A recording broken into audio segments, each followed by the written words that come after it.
सासू माँ बदल गई। कहानी उस घर की है जहाँ बहू और बेटी को एक माना जाता था, लेकिन फिर अरे शिखा बेटा, तू रसोई में क्यों घुसी रहती है? जा, रोटी मैं बना लूंगी। नहीं नहीं माँ जी, आप बैठिए, बस सारा खाना बन ही गया है। श्वेता को बोल देती हूँ, वो खाना लगा देगी सबका। सॉरी भाभी, मेरे पास वक्त नहीं है। माँ, मुझे पैसे देना, पार्लर जाना है।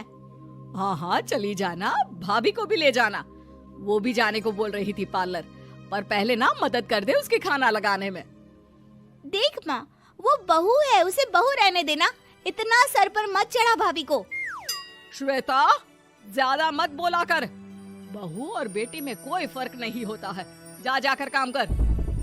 ननद को माँ का भाभी से इस तरह प्यार करना बिल्कुल अच्छा नहीं लगता। वो बार बार किसी न किसी तरह माँ को भाभी के खिलाफ भड़काती रहती, लेकिन कोई फायदा ना होता। एक रोज, अरे बेटे किशन, जा बहू को कहीं घुमा कर ला। सारा दिन घर में काम करती रहती है। हाँ हाँ माँ, हम लोग जा रहे हैं ना गोवा। अच्छा जी, भाभी ने तो हमें बताया भी नहीं। वैसे तो सारी पंचायत करती है, ये गोवा वाली बात क्यों छुपा गई हमसे? अरे क्योंकि उसे खुद नहीं पता था बहन। मुझे टिकट सस्ती मिल रही थी तो मैंने बुक कर दिया। हाँ शिखा, पैकिंग कर ले, संडे हम जा रहे हैं गोवा। दोपहर में शिखा पैकिंग कर रही थी कि सास आ जाती है। ये क्या बहू, साड़ियाँ? अरे गोवा जा रही है घूमने या फिर शादी में मायके हैं? माँ जी, ऐसा कुछ है ही नहीं, समझ में नहीं आ रहा क्या रखूं कपड़े में। अरे तेरी और श्वेता की साइज तो एक ही है। उसके कुछ मॉडर्न कपड़े ले ले, आकर लौटा देना। हाँ माँ जी, ये ठीक रहेगा। शिखा श्वेता के पास जाती है और उससे कपड़े मांगती है। ना जी ना, मैं अपने कपड़े ना दूं। वैसे भी फैल जाएंगे मेरे कपड़े, बहुत महंगे वाले हैं। शिखा मुंह लटकाकर कमरे में आ जाती है तो सास कहती है, चल तैयार हो जा, तुझे मैं शॉपिंग करा कर लाती हूँ गोवा की। बस फिर क्या था, सास बहू निकल जाते हैं मार्केट और एक से बढ़कर एक ड्रेस खरीद कर घर आते हैं। पहले बता देती कि नए कपड़े दिलाने वाली है भाभी को, तो मैं अपने ही दे देती ना भाभी को, मुझे दिला देती नए कपड़े। देख श्वेता, परिवार का मतलब सबके साथ रहना होता है, ना कि सिर्फ अपना सोचना। वैसे भी तुझे अच्छे संस्कार सीखने चाहिए। और रही बात कपड़ों की, तो शिखा, आज से घर पर भी तू मॉडर्न कपड़े ही पहनेगी। कोई जरूरत नहीं है ये साड़ी वाड़ी लपेटने की। अब क्या था, घर पर श्वेता और शिखा एक जैसे रहते। एक बार पड़ोसन आती है। अरे बेटा, अपनी माँ को तो बुलाना जरा, बात करनी है। शिखा सास को बताती है और रसोई में चली जाती है। ये आपकी बेटी बहुत बड़ी हो गई है, इसके लिए एक रिश्ता है, कहो तो बता दूं।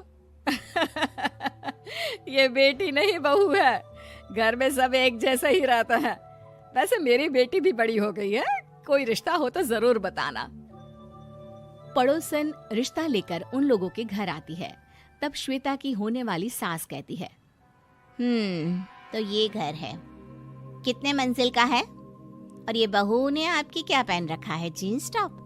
अरे भाई, साड़ी वाड़ी नहीं है क्या इसके पास? देखिए, सर्दी है तो साड़ी में बहू कैसे मैनेज करती, वैसे पहनती है साड़ी भी। देखिए, हम लोग ठहरे पैसे वाले लोग, कोई कमी नहीं है हम लोगों के पास पैसों की, बहुत पैसे हैं, जमीन, नौकर चाकर, कार, सब कुछ है, लेकिन घर में संस्कारी बहू चाहिए। समझ रही हैं ना आप?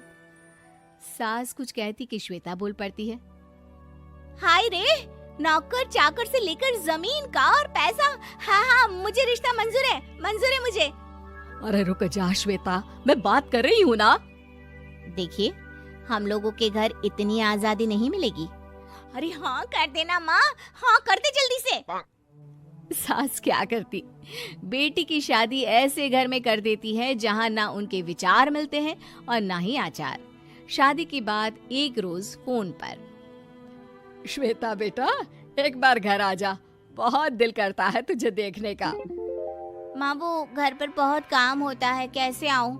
बड़ा घर है, लेकिन आने जाने वालों की लाइन ही लगी रहती है।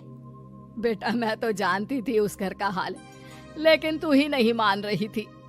माँ देख, हर घर का यही हाल है। तेरी बेटी को यहाँ घूंघट हटाने की परमिशन नहीं है और एक तरफ भाभी स्कर्ट पहनकर घूम रही है। बेटा मुझे क्या पता था कि मेरी बेटी को ससुराल के नाम पर पिंजरा मिल जाएगा। अच्छा माँ, फोन रखती हूँ, सास को गर्मा गर्म रोटी खिलानी है। तुम लोगों की तरह नहीं कि एक रोटी बनाओ, एक सब्जी बनाओ, फिर सारा दिन फ्री होकर घूमो। सास फोन तो रख देती है, लेकिन सोच में पड़ जाती है कि एक तरफ बेटी जिसे कोई आजादी नहीं, वहीं दूसरी तरफ बहू जिसे देखकर लगता ही नहीं कि उसकी शादी भी हुई है। अगले रोज। शिखा, अरे ओ शिखा। हाँ माँ, क्या हुआ? कुछ चाहिए आपको? मैं जिम जा रही थी। जिम के कपड़ों में बहू को देखकर सास को घूंघट में अपनी बेटी का ख्याल आता है। देख बहू, घर में बहू की तरह रहा कर। इतने टाइट कपड़े पहनकर जिम जाना पसंद नहीं मुझे। जा जाकर रोटी बना। रोटी? माँ अभी तो शाम की 6 बजे हैं, इस वक्त रोटी? अब क्या मेरे खाने पीने पर भी पहरा है? अरे जब मर्जी तब मैं अपने घर में खा भी नहीं सकती क्या? बहू को अजीब लगता है। वो समझ नहीं पाती कि जो सास कल तक इतनी सपोर्टिव थी, उन्हें अचानक से क्या हो गया। वो किचन में जाती है, गरम रोटी के साथ 2 तरह की सब्जी, रायता, सलाद सब लेकर सास के पास आती है। माँ जी, खाना। इतना सारा खाना? राक्षस समझा है क्या मुझे? रोटी मांगी थी मैंने गर्मा गर्म बस। पर माँ जी, रोटी खाती किससे आप? सब्जी तो बनानी थी ना। अरे भूख मर गई मेरी तेरी बहस से। जा जाकर काम कर, अंदर पूरी रसोई साफ कर। बहू अंदर चली जाती है। थोड़ी देर में श्वेता घर आती है। अरे शिखा जल्दी से चाय ला, पकवान बना, मेरी बेटी आई है। अरे नहीं नहीं माँ, ड्राइवर बाहर खड़ा है। मैं तो घर का कोई सामान खरीदने के बहाने यहाँ आ गई हूँ, मुझे जाना होगा। अरे बेटा, पर कितने दिनों बाद देख रही हूँ तुझे, रहने आ जाना 2-4 दिन के लिए। आ जाऊंगी माँ, जब मेरी सास मरेगी तब। मैं तो रोज मन्नत मानती हूँ कि मेरी सास मर जाए तो अच्छा है। अच्छा चल, जा रही हूँ माँ। हे भगवान, कैसे कैसे दिन देखने पड़ रहे हैं मेरी बेटी को। सास अंदर जाती है, जहाँ श्वेता की जिम वाली सहेली का फोन आया होता है। क्या बात है, आज जिम नहीं आई? अरे पता नहीं यार, आज माँ को क्या हो गया अचानक। पर खैर कोई नहीं, लगता नहीं कि मैं अब जिम आ पाऊंगी। शिखा स्पीकर पर बात कर रही थी, जिसे सास सुन रही थी। यार ये सास ना होती ही ऐसी है। मैं तो कहती हूँ बुढ़िया जल्दी मरे और तू आराम से जिए। शिखा को सहेली की बात पर गुस्सा आ जाता है। माँ के मरने की कौन सा बच्चा दुआ मांगता है मोहिनी? आगे से ऐसी बात मेरे सामने मत करना। हमारे घर की शोभा ही माँ है। क्या हुआ जो थोड़ी सख्ती दिखा रही है?